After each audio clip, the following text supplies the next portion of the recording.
Good day, everyone. I am Sir Robbie, and together we will learn the word of the future, robotics. Did you know that here in Educational Technology Unit, robotics is a priority to make every Filipino learners and teachers competent and meet the demands of the future global scene? Wherein teachers, students, and parents who wanted to learn robotics is just a click away for free. Robotics is an interdisciplinary field which integrates computer science and engineering. It involves design, construction, operation, and use of robots to assist human activities. Are you ready for this transformation?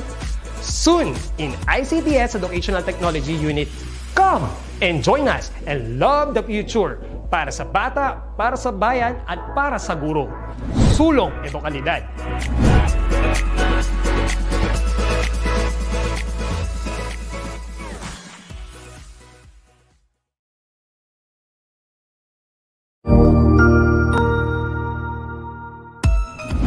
Mabuhay! Good day to all! I am your tutor Madge. Welcome to ETUlay, a free online tutorial, an initiative of the Department of Education, Information and Communications Technology Service, Educational Technology Unit, ICTS EdTech. This program is aimed at helping and assisting learners from kindergarten, senior high school, ALS, Alive and SPED learners. Aside from answering the modules, the ETUlay is offering programs which you will surely look forward to. Together with our parents and teachers, the ETUlay will bridge the gaps where difficulty and ease meet in learning new knowledge and skills. So, let us prepare our modules, pen and paper. Ready your mind to see and hear worthwhile and interesting lessons. Let us now study and learn, together with our volunteer online tutors. Tara na!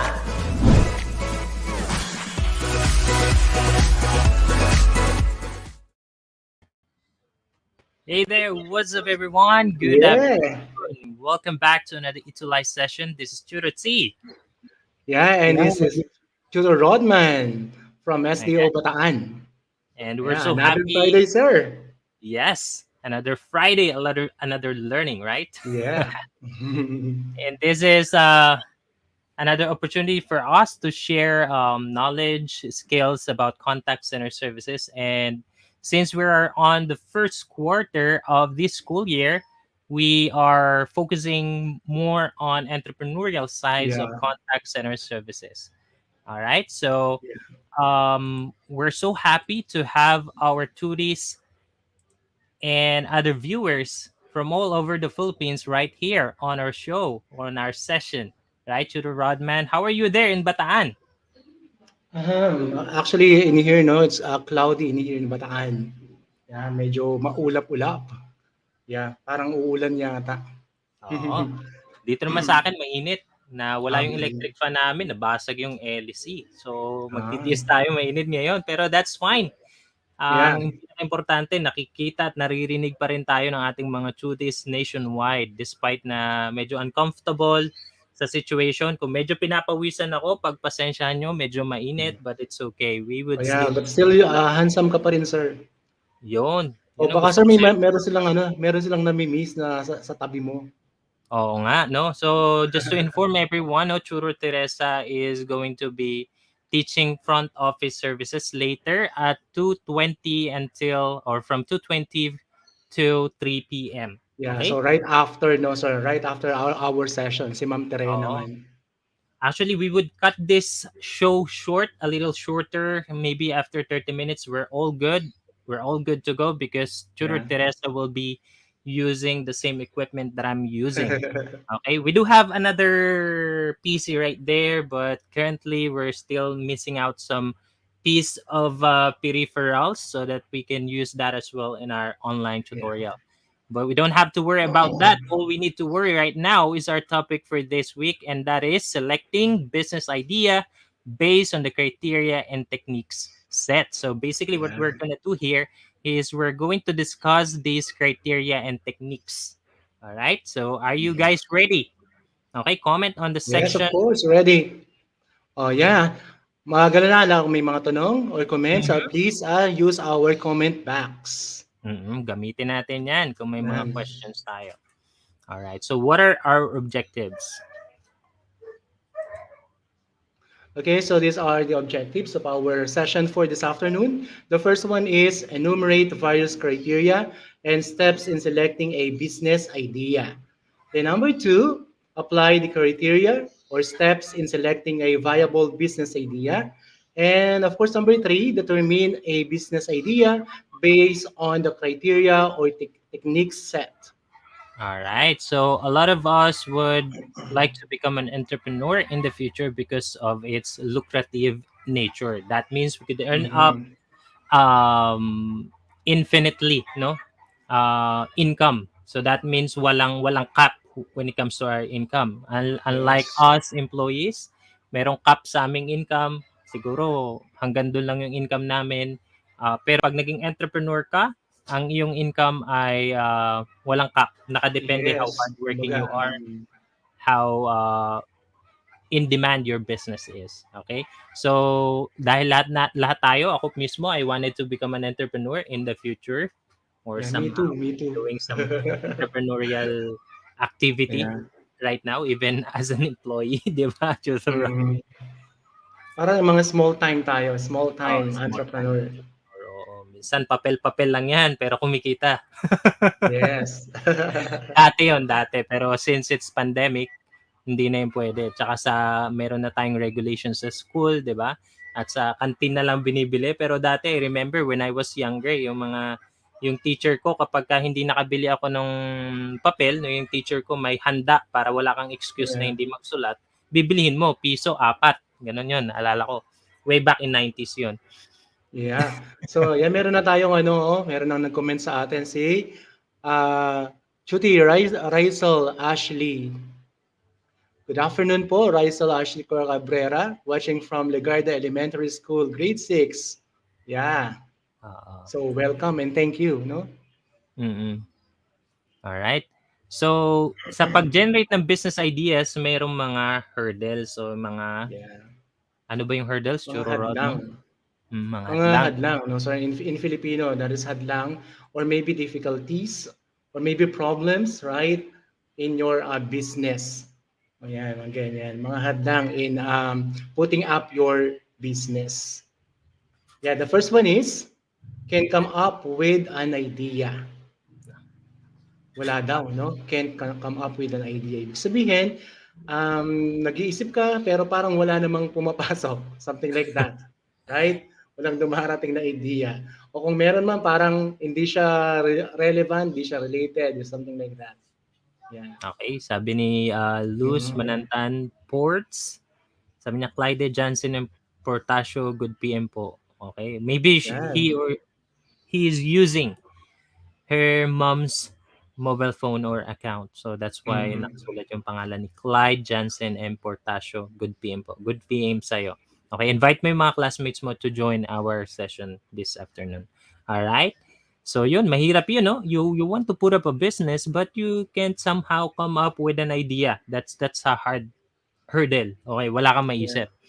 But on Yeah. the other end of the spectrum, another hurdle is Yeah. Excessive generation of ideas. Ito naman, no? Excess naman. Sobra-sobra sa dami, no? oh, Kaya, siyempre, of course, dapat mag-focus ka dun sa gusto mo talaga, no? Pero ang dami-dami daw idea. So, para sa iyo, sir, ano yung mas mahirap? The first one or the second one? I think both of them eh. Sometimes Yeah.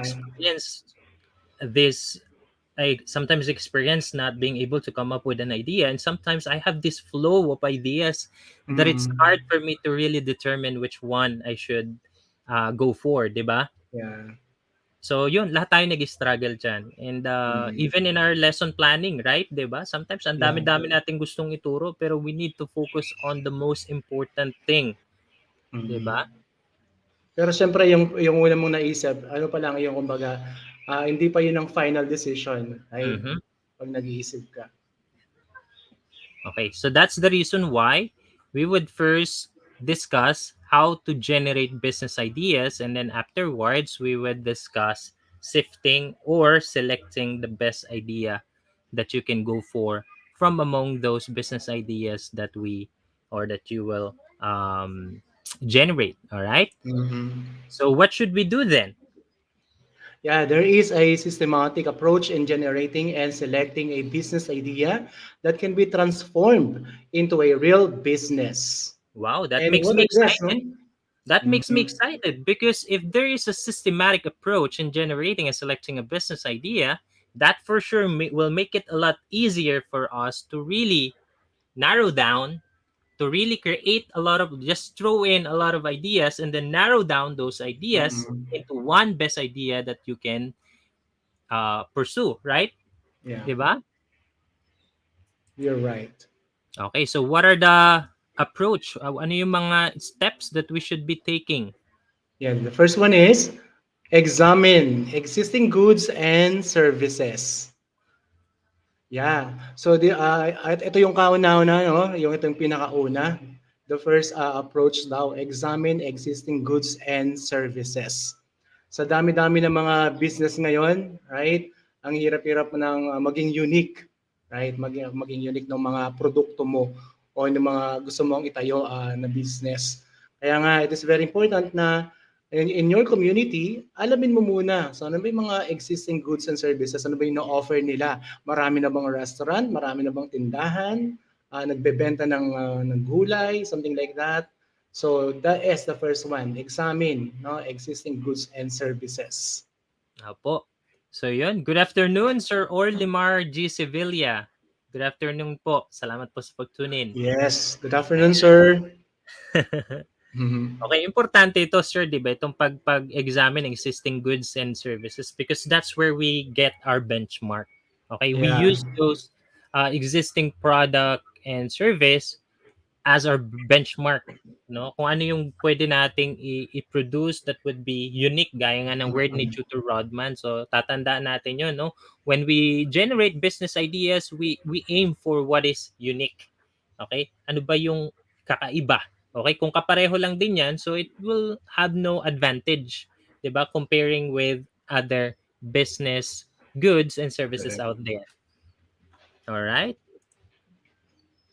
And number two, examine. Yeah, it is very important no to examine now the present and future needs. Mhm. Right? Yeah. So right now ba during our time no during pandemic. So ano ba yung ano natin kailangan natin at present, right? Ano ba yung ano natin ngayon? Ano ba yung magandang business ngayon sa panahon natin during pandemic? So, syempre maraming nawalan ng trabaho, 'di ba, sir? Mm. Yeah. So pwede tayong mag-put up so 'yun sa pagkain. Yan ang kailangan ngayon eh. At ang Oo, mabenta food puro business, no? pagkain at hindi yan nasisira, right? Hindi Mhm. kumbaga hindi nalalaos as long as meron kang palaging bago, no? So Mm. 'yun, uh, at present and I guess in the future talagang hindi mawawala kailangan talagang pagkain, 'di ba? Yung mga food products na 'yan. Mm. How about you, sir? Okay. Actually, there are products that are timeless. So that means um they can be trendy anytime, anywhere, 'di ba? Like food lang Yeah. tayo nangangailangan like yung sinabi ni Tutor Rodman, no? Yung pagkain. Uh, but also, sa panahon natin ngayon, no, we need to think of business or product that could be done virtually. Okay, lahat halos, 'di Puwede ba? rin. Even our learning is done virtually. So sa panahon natin, Mm. it needs talaga what service could you provide virtually that you could, make provide value. Let's say you have a skill that you can share online. You have let's say nauuso ngayon yung mga online selling, 'di ba? Through the Rodman, Yeah, 'di ba? yung pa-mine 'no, yung Mga mga pa-mine. pamind-mind, 'di ba? So marami tayo talaga maiisip na business idea sa panahon ngayon. So examine the present and future needs. And number three, another one, no, examine how the needs are being satisfied. Man. Siyempre, paano yan? Examine how the needs are being satisfied. Siyempre, aalamin natin kung ano ba talaga, kung na-satisfy. Kasi ang pinaka-concern natin, of course, ng mga entrepreneur, negosyante, of course, is to satisfy the needs of our customer, or to give them yung satisfaction of our customer, right? Ayun yung ating main objective. Kaya Yeah. dapat talaga malalaman natin, ano ba, na-satisfied ba sila dun sa ating in-offer, right? Nagustuhan ba nila yung binigay nating service? Mhm. Ayan, something like that. So if we have in mind those existing products and services that answer needs of our community, let's ask what are the pain points? What are the pain points? What are the problems that are not yet solved by those products and services? So doon tayo pwedeng mag-play. We could bridge that gap sa pamamagitan ng business or produkto na naiisip natin, 'di ba? 'Yun ang Mhm. kahalagahan bakit kailangan natin pag-aralan kung yung bang pangangailangan ay nasa-satisfy. So kahit may existing product, kung hindi naman niya fully nasa-satisfy yung pangangailangan, ibig Ayun. sabihin merong business opportunity doon. Okay? Yes. Okay, number 4, examine the available resources. Right? So, katulad ng ano natin kanina, no, sabi natin ni number 1, kailangan hindi lang siya, number 2 yata yan, hindi lang siya pang present, kundi pang future pa siya. Right? Mm, So, para maging pang future siya, alamin natin talaga yung mga resources, kung yung available ba siya, the availability of resources, saan natin kukuhanin, magtatagal ba siya, something like that. Right? mm. So we may come up with a lot of business ideas, but the problem is, do we have enough resources to accomplish all of them or to make them happen? Diba? That's the reason why in generating business ideas, you need to evaluate. You need to really study your resources, what you are capable of, what your community is capable of providing, 'di ba? Yeah. So titingnan natin 'yon, no? Dapat yung resources natin hindi magmumula sa kapitbahay. Kailangan Mm-mm. manggagaling at our own disposal. Or kung magmumula man siya sa community natin, dapat hindi sa kabilang bayan. Dapat doon mismo sa community natin. So those are Correct. important considerations. However, Mm-mm. there are business ideas that could be done virtually or online. So that means it is not bound by a location, 'di ba? So Mm-mm. iba-iba yung situation. Pero ang general idea is that you should examine the available resources at your own Yeah. disposal. Example, example, 'di ba, you are selling, online selling.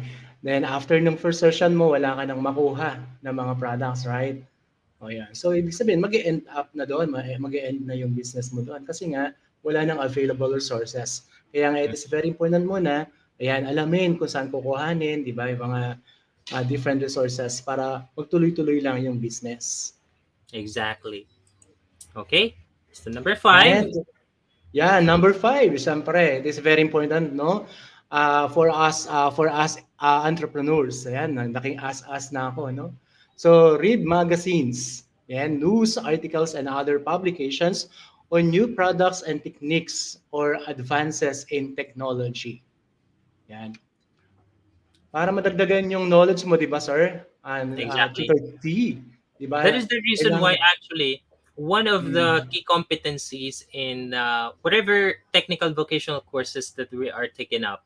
So kayo kapag ka mm, nag-senior high school na kayo, isa sa mga skills na pinag-aaralan talaga is yung updating your industry knowledge, and you will be able to correct. do that by reading online. So right now, hindi na tayo nagbabasa ng dyaryo, yung physical na dyaryo, di ba?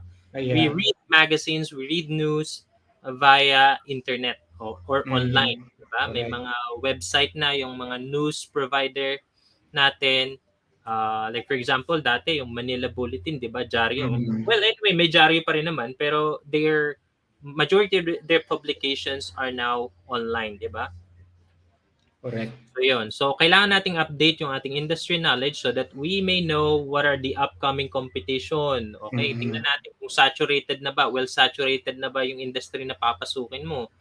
At mm, syempre kung saturated naman yun at gusto mo pa rin talaga doon, gusto mo i-insist yung business idea mo doon, do you have the right technologies? 'Di ba? Right techniques na pwede mong magamit doon, or right Correct. technology rather. Okay? Mm. Ayan. So, kailangan talaga natin magbasa. Okay? Mm. And next, so another no, key concepts of selecting a business idea. So, So what ito are na the yun, sir. hurdles? Ito na yung sir, nag-come up na sila. Let's say, let's imagine Mm. no, na Ayan. nag-brainstorm sila with a friend, family members, or a group mates, let's say a team, no? Tapos Mm. they come up with this pool of business ideas. Ngayon, paano naman nila isi-select yung best business idea out of those business ideas? So, what are the Yeah. hurdles? Yeah. Number one, ito yung mga maaring maging hadlang, right, sir? And problem. Yeah. Will there be enough resources for my business ideas? Ayan. That is number one, right? So, kung Kailangan walang, alamin natin yan. opo, kung walang resources, ibig sabihin hadlang na 'yon, 'di ba? Yeah. Hadlang na 'yon, at dapat mong eliminate yung hadlang na 'yon. It's either Mm. you go go on without resources, and then just let things happen, or you should first obtain resources enough for you to pursue that particular business. Or kung meron ka pa namang ibang option na business Yeah. idea, well, why go for a business that you don't have any resources, 'di ba? Kaya nga it's very important talaga, no? Alamin muna. And aside from that, no, o kung maubos yung resources na ito, what is next, what's the next step? Kaya nga, magpaplano, right? Mhm. Okay? And number two, do I have the skills to realize all the ideas? For That is instance, sabi, no, kaya yung kanina, naalala ko lang kanina, sabi, read magazine, read articles, right? So, mhm. dito pumapasok yon. Do I have the skills to realize all the ideas? Yan. Kasi after reading that magazine or that articles, yung magkakaroon ka ng talagang parang decisionan mo na, no? Magka-come up ka doon sa final decision, ito okay ito. Something like that. And Mm. aside from that, so you can consult other resource or resources, halimbawa, sa ibang tao, right? Mhm. Na may alam doon sa business. Exactly, no? As you can see in the illustrations, no? You we as human being can only do so much, 'di ba? Yeah. Hindi natin Mm. kayang gawin yung napakaraming bagay. So, we need to really identify if we are capable of doing our business ideas. Kung lahat ba kaya natin. So, since hindi naman natin kaya lahat, so tanungin muna natin yung sarili Yeah. natin. Do you have resources? Do you have the skills? And then pangatlo, Yeah, do I have competitive know how in running the business ideas? ayan. So ito yung tatlo, 'di ba? Parang ito yung triad, 'di ba? Yung Mm-mm. resources, yung skills, and then yung knowledge. So those things Yeah. are important Yeah, considerations they kapag are nagsisip or nagsiselect tayo ng business idea natin. yeah, they are interconnected. Exactly. Konektado sila, right? The Mhm. resources nga and then yun, the skills and the knowledge. Exactly. Okay, right Ayan. here on the screen. Ano nakikita Mhm. natin, Tutor Rodman? I guess pansala yata yan. Exactly, no, pansala. And these sieves actually have different size of holes. Iba-iba. Itong holes, mga butas-butas nito, mas malaki dito. Ayan. Tapos mas malaki to dito. Tapos to mas malaki dito. Tapos yun yung Mhm. pinakamanipis, no? So what is the purpose of that? Okay? So, ang gagawin kasi natin, isi-sift natin yung ating mga business ideas. Okay? Ina-narrow down natin siya para maging isa na Mhm. lang yung best business ideas.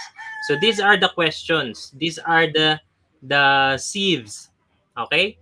Ito yung mga Mhm. sieves na dapat nating pagdaanan. Ayan, the first one is how much, ayan, tanungan na, no? How much capital is needed to put up the business? Mhm. Ayan. Kasi in here, kapag usapang kapital na, no, yung puhunan, sometimes nawawala na ng ganan tumuloy. Yung ibang mga businessmen, right?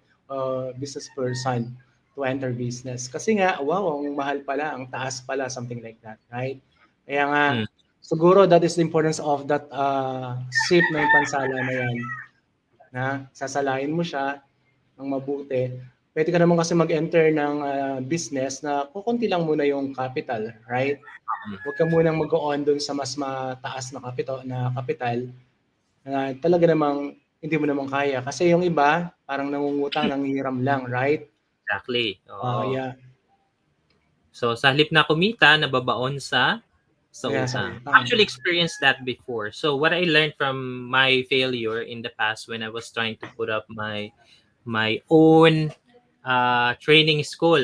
Okay? So yun, Ah. nag-bill na ako.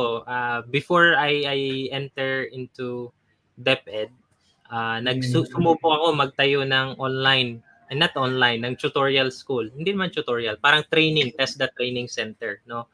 So nakita ko how difficult the situation is kapag ka may utang ka tapos kailangan mo talaga mag-produce ng income at mabayaran yung utang, no?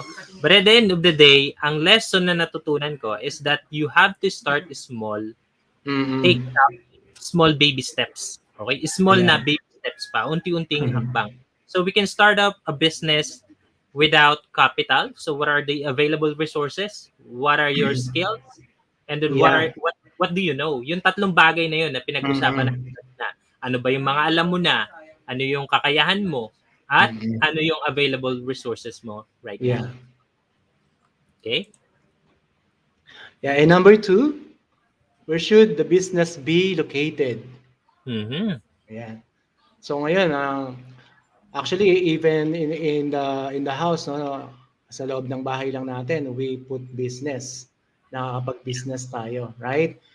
Exactly. Yun nga, katulad nung kanina sinabi mo yung sa online selling, ang kailangan lang natin mga gamit, right? Example, the microphone, the camera, etc. Mm-hmm. Diba? Pero kapag malakihan na, of course, kailangan talaga natin ng location. Mm-hmm. Oo. So, alamin natin yon. Of course, ang una nating iisipin, yung market natin, right? Will be our market. Sino ba yung target market natin? Kailangan, kung nasaan yung target market natin, doon tayo mag-put up ng business. Yun ang pili ng Tama. location. But if your business is online, that means your target market is practically the entire world, diba? The whole world. Yeah. Anybody could see your business if it's online. So as long as there is a courier that you can work with, pwede kang mag-business, no, kahit sa bahay mo lang. Like for example, si Mm-hmm. Irene Olores, I don't know if our tutis were able to watch Unang Hirit, no, si Irish Olores. At a young age, grade 10 student siya. She is Mm-hmm. able to earn 1 million peso and was able to Wow. buy her own property doing online selling. And you know what? Online selling is actually related to contact center services, no? Yeah, Kasi right. a lot of the skills that not a lot of the skills an online seller possess are the same skills that contact center employees should possess, no? Communication skills, yung Mm-hmm. people skills, negotiation skills, 'di ba? Tapos yung customer service, no?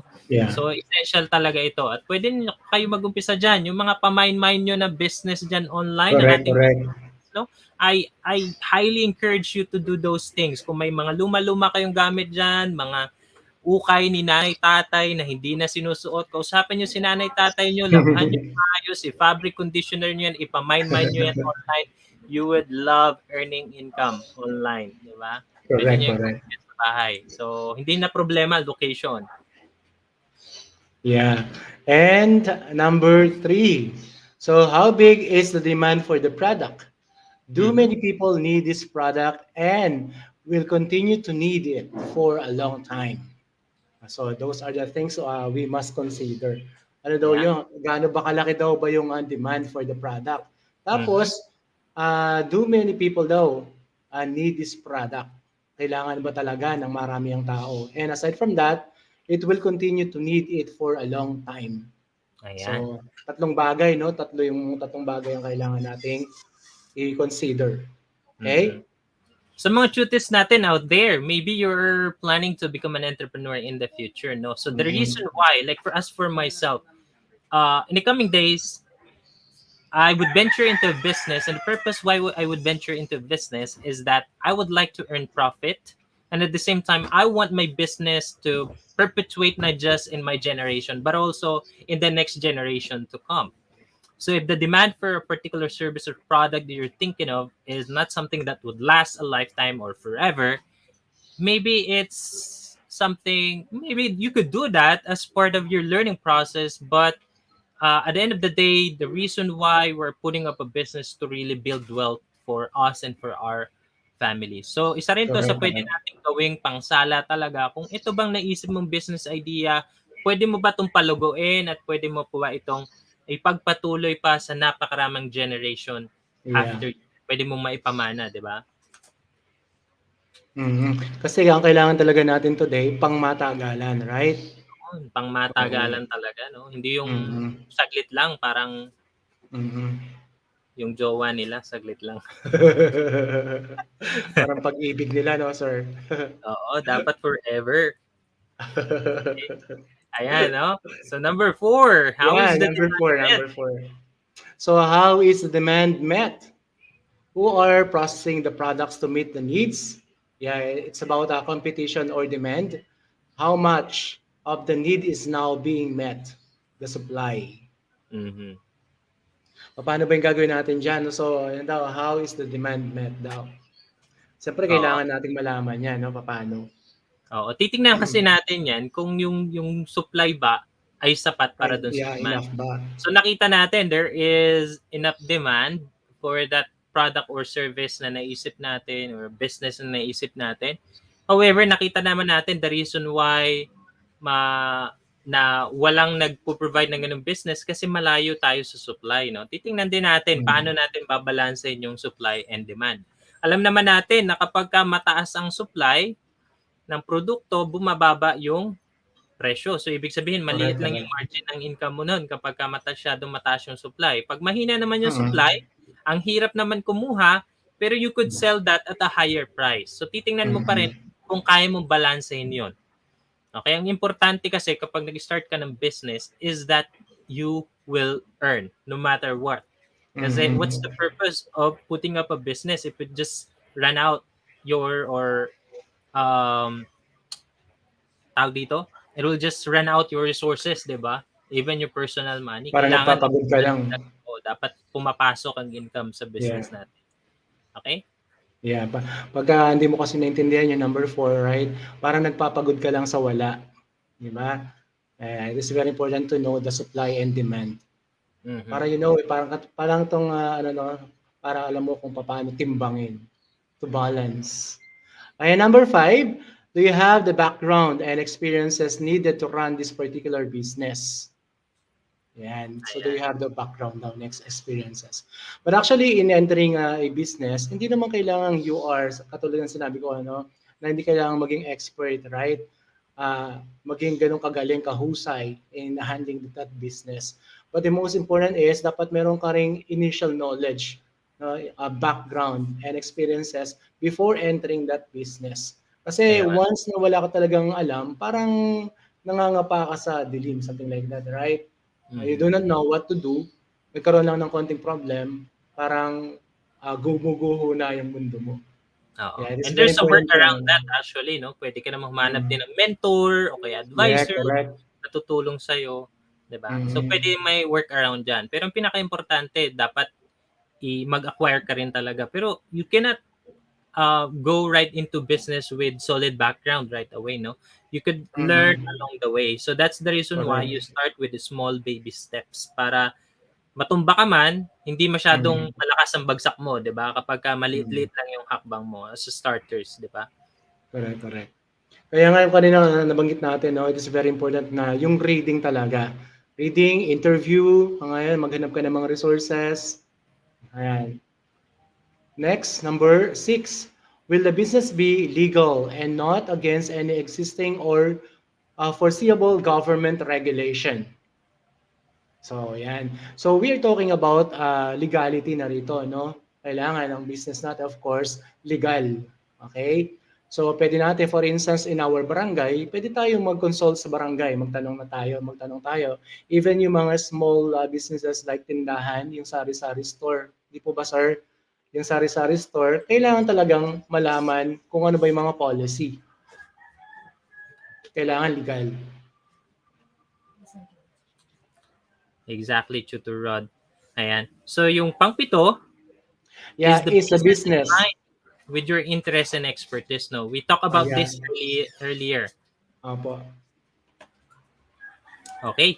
So ang gagawin natin ngayon, no, gamitin natin yung business ideas. I want our tutorials to throw in their business ideas right here. No, scan nyo lang yung Mhm.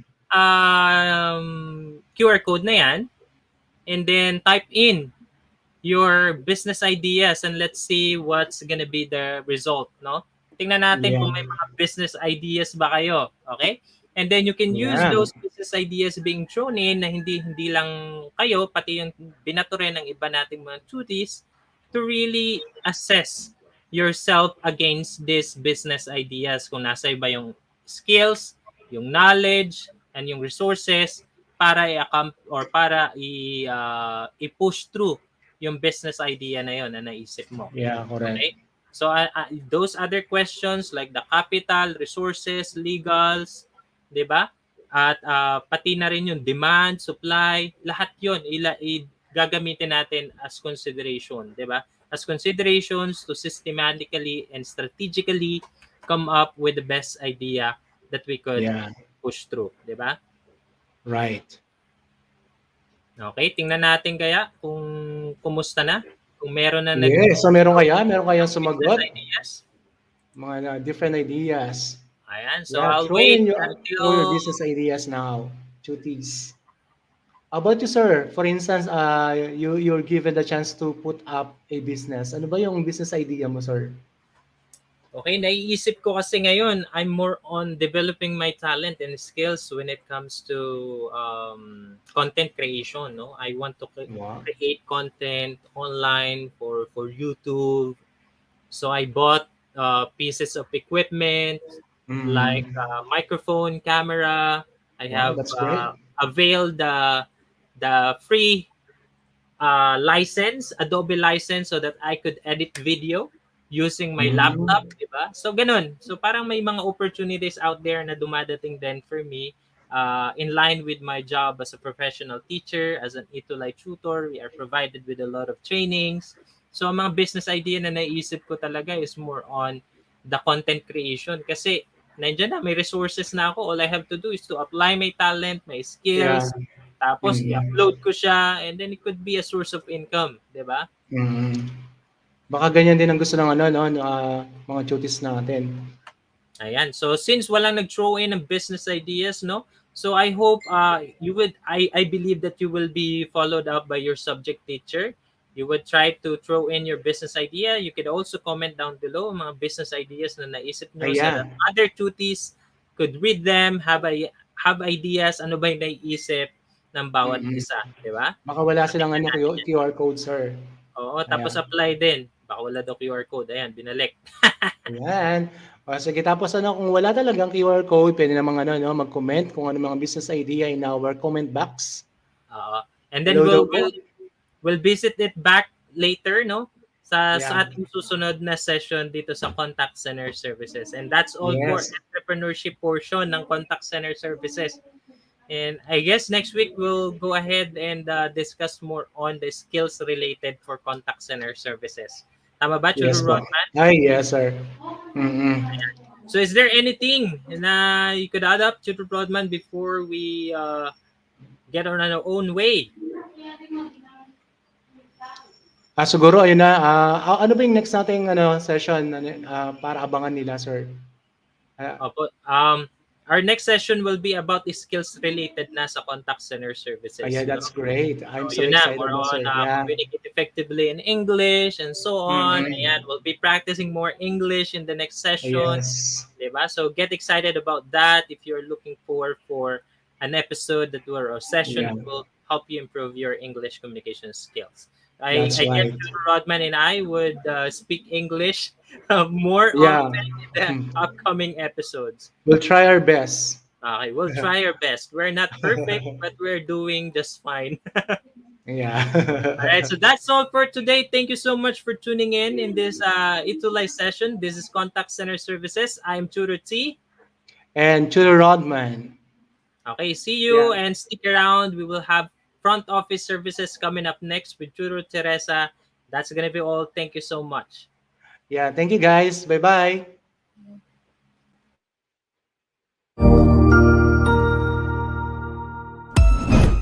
Ang husay naman! Natapos mo ang iyong tutorial session kasama ang iyong mahusay na ETUlay tutor. May bago ka bang natutuhan? I-share na yan gamit ang hashtag ETUlay Level Up. Huwag aalis ha dahil may susunod pang programa na pwede mo ring panoorin at salihan dahil naghihintay na ang iyong mga tutors. Happy learning dito sa ETUlay!